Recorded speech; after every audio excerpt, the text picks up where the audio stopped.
하나님께서 오늘 우리에게 주시는 말씀은 이사야 49장 15절 말씀입니다. 하나님의 말씀 받들어 봉독할 때에 살아계신 하나님의 음성을 들으시기 바랍니다. 여인이 어찌 그 젖먹는 자식을 잊겠으며 자기 태에서 난 아들을 긍휼히 여기지 않겠느냐. 그들은 혹시 잊을지라도 나는 너를 잊지 아니할 것이라. 이스라엘이 출애굽하여 가나안에 들어가면서부터 나라가 만들어지기 시작했고, 지금도 이스라엘 사람들이 그리워하는 왕조가 있다고 한다면 그것은 다윗 왕조입니다. 다윗 왕 때는 참 좋았는데 갈수록 왕과 이스라엘 백성은 하나님과 멀어지기 시작했습니다. 그럴 때에 우시야 왕이라고 하는 분이 죽을 때에 한 선지자가 나타나게 되는데 그분의 이름은 이사야입니다. 이사야는 39장까지는 현재의 상황을 이야기하고 40장부터 66장까지는 그 후에 일어날 일에 대한 예언과 같은 것이었는데, 특별히 이사야가 죽은 다음에 100년과 150년 사이에 일어나는 이스라엘 민족이 바벨론의 포로가 되어져서 살아야 되는 상황에 대해서 예언을 하고 있습니다. 그때 일어나는 사건에 대해서 이야기를 하는데, 이스라엘 민족이 바벨론의 포로로 잡혀갔을 때 처음에 얼마나 하나님께 기도했겠어요. 하나님, 우리가 잘못했습니다. 용서해 주십시오. 하나님, 우리가 다시 조국으로 돌아가고 싶습니다. 회복시켜 주십시오. 하나님, 우리들을 좀 살려주십시오. 우리가 다시 하나님께 예배 드릴 수 있도록 좀 도와주십시오. 얼마나 기도했겠어요. 간절히 기도했겠죠. 1년, 2년, 5년, 10년, 20년, 30년, 40년. 그런데 50년이 넘도록 그 기도를 안 들어주시는 것입니다. 그러자 이스라엘 사람들 중에는 이렇게 이야기하는 사람들이 나오기 시작했습니다. 우리 그만 하나님께 예배드리자. 그만 기도하자. 하나님이 우리를 버리신 것이 분명하고 하나님은 우리를 잊으신 것이 맞다. 그 말씀이 이사야 49장 14절의 말씀이에요. 오직 시온이 이르기를 여호와께서 나를 버리시며 주께서 나를 잊으셨다 하였거니와. 그렇게 느낄 수밖에 있지 않았겠습니까?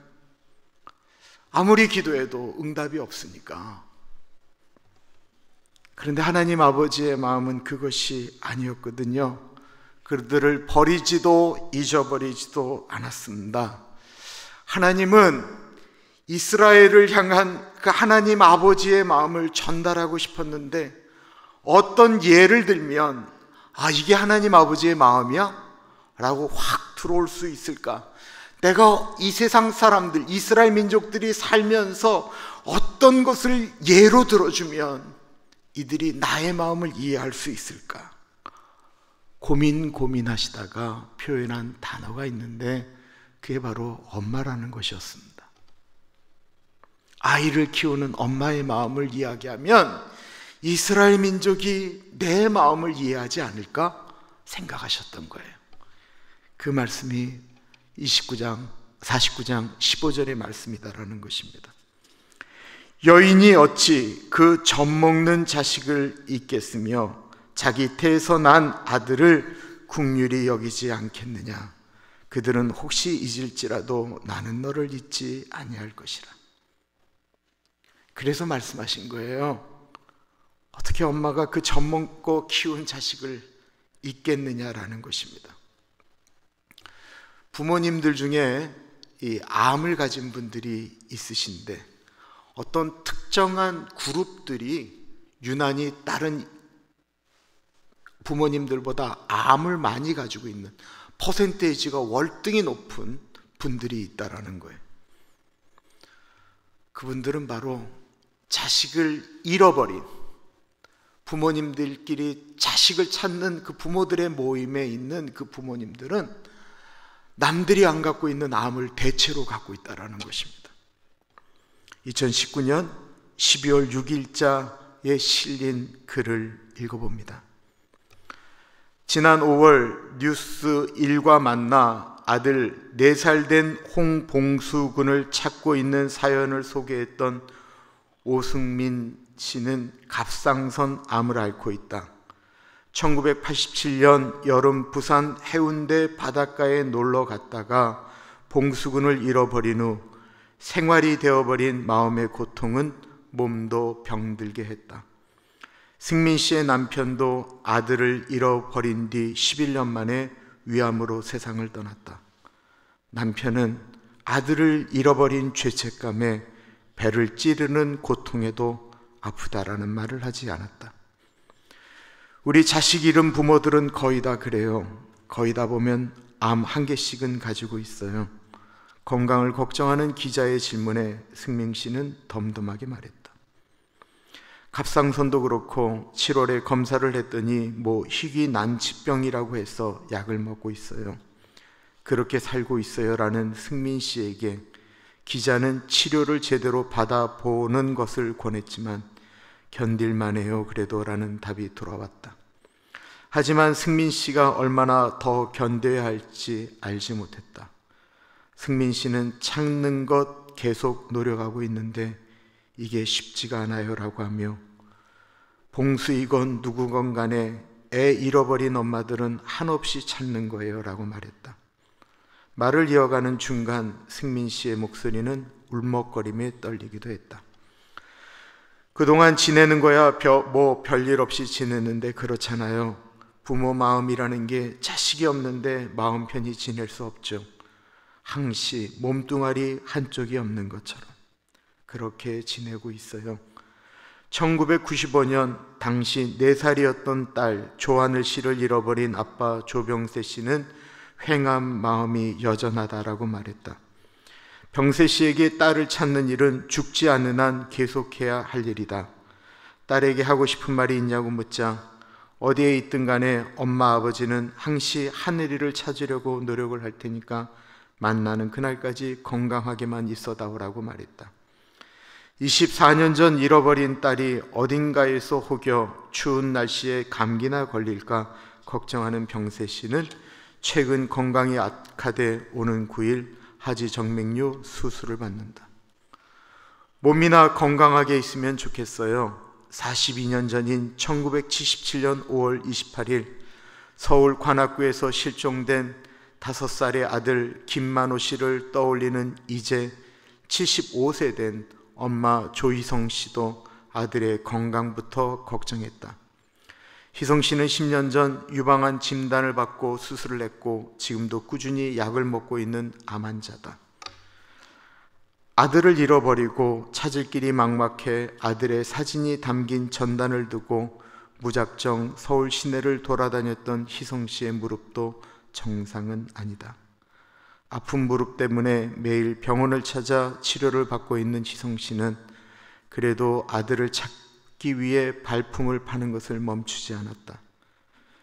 아직 희망을 버리지 않았는지 묻자 희성 씨는 그럼 어떻게 버려요? 그것 때문에 사는데 라고 말했다.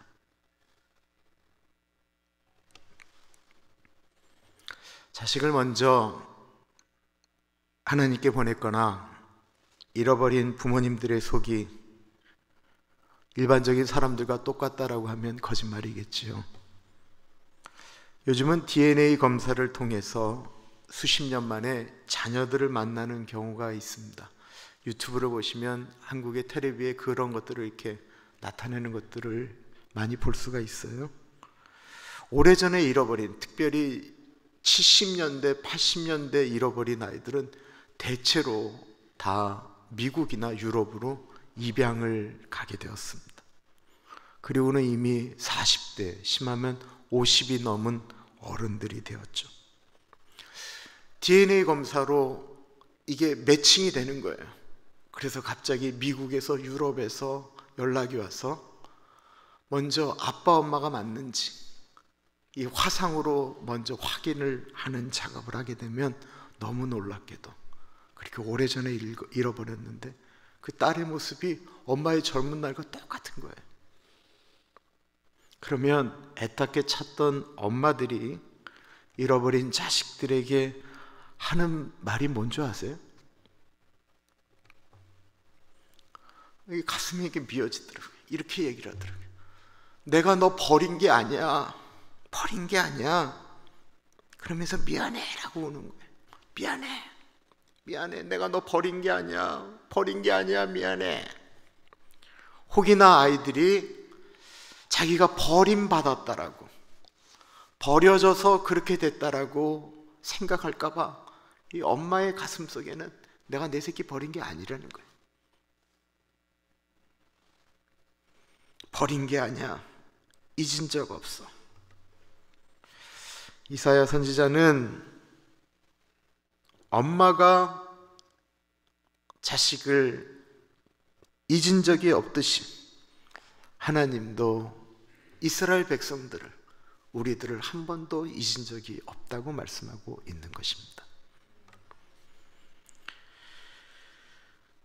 요즘 뉴스에 부모들이 자기 편하겠다고 자식을 버리거나 심지어는 죽이는 일들이 요즘 심심치 않게 뉴스에 나옵니다.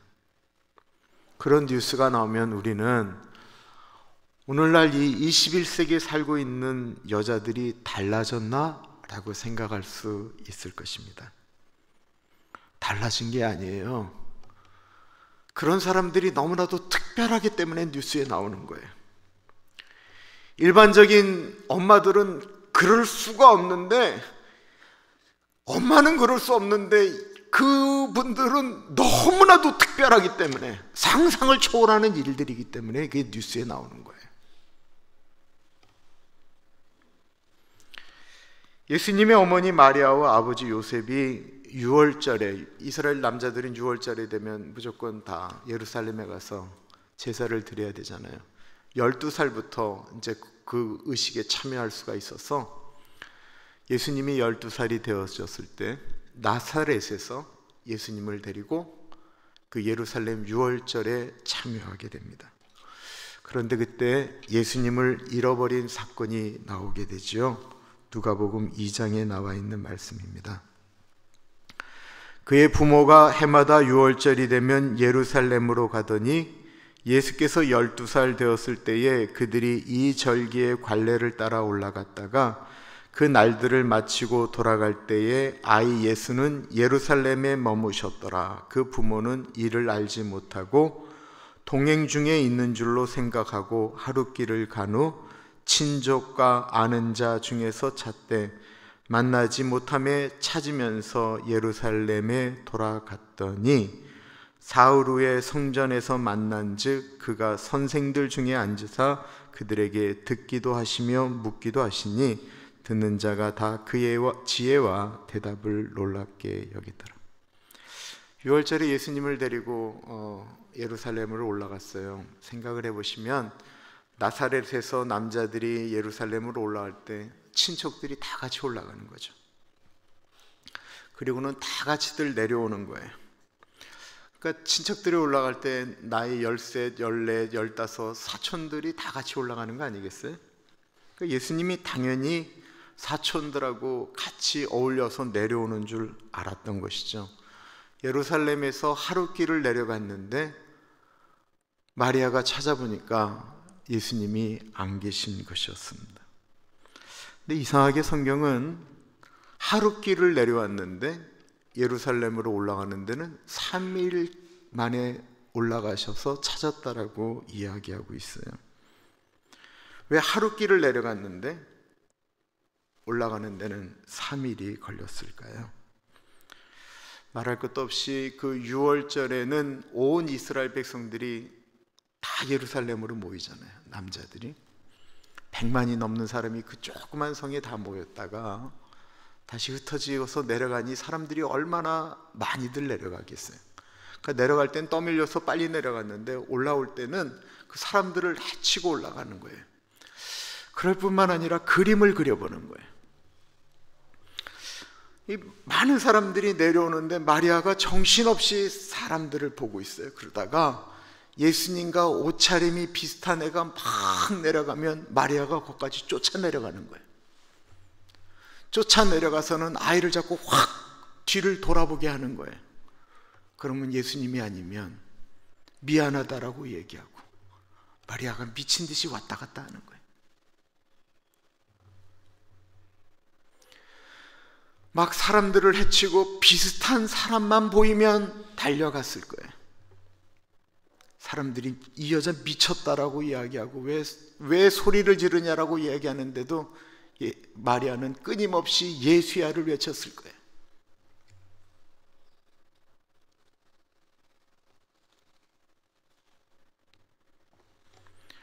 요셉은 남자니까 내려오는 사람들을 해치고 올라가는 길이 쉬웠다고 하지만 마리아는 얼마나 어려웠겠습니까? 그런데 그림을 그려보면 미친 듯이 비슷한 옷차림, 모습만 보이면 쫓아가서 그를 이렇게 땡겨보고 얼굴 확인했던 사람은 저는 요셉보다는 마리아였을 것 같아요.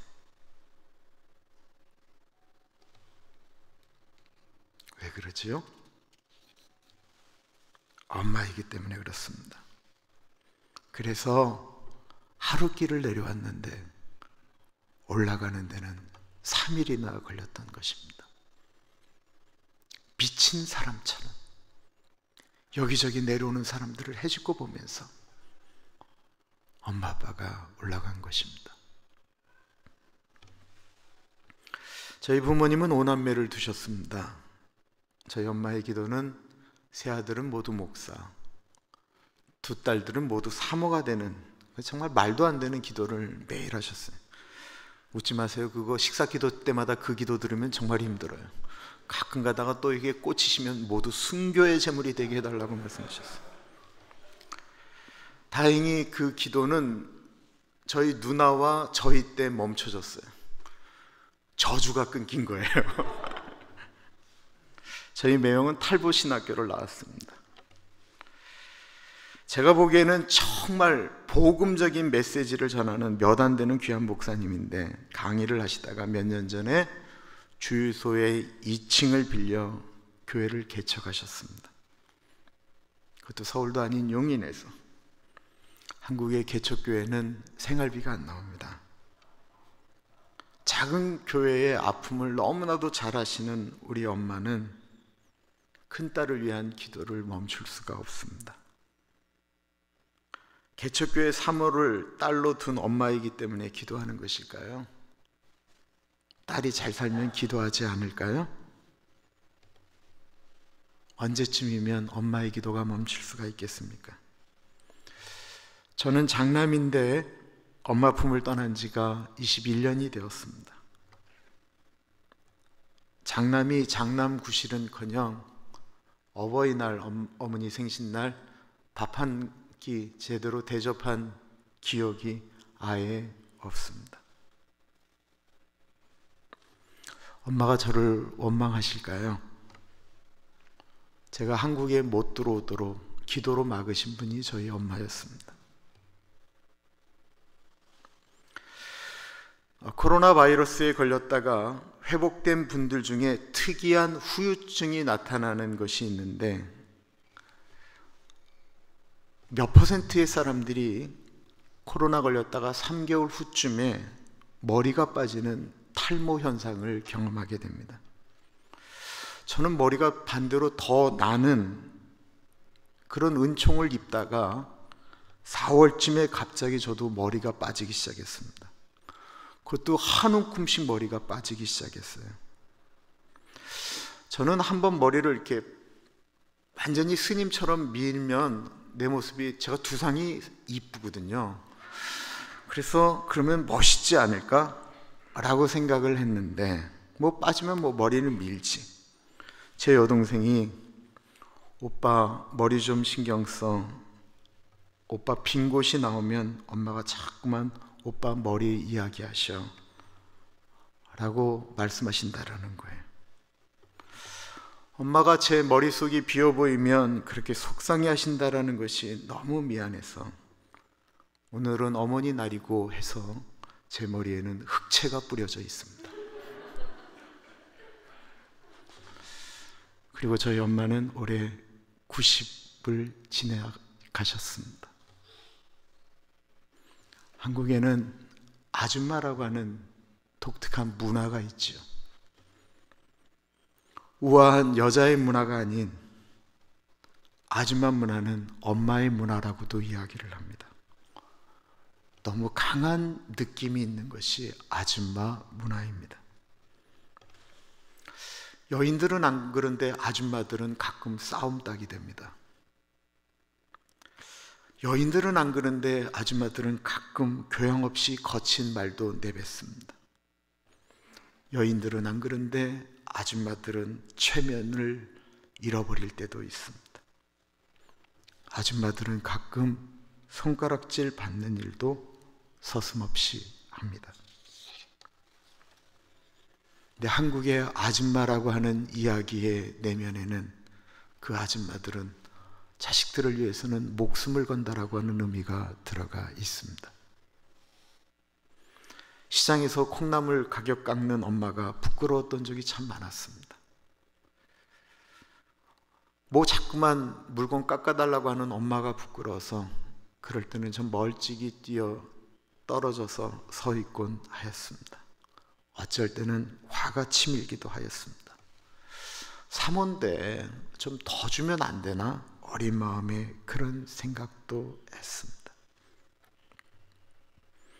그런데 콩나물 하나라도 싸게 사려고 했던 저희 엄마가 자식들에게는 모든 것을 다 희생하시는 최고의 엄마였습니다.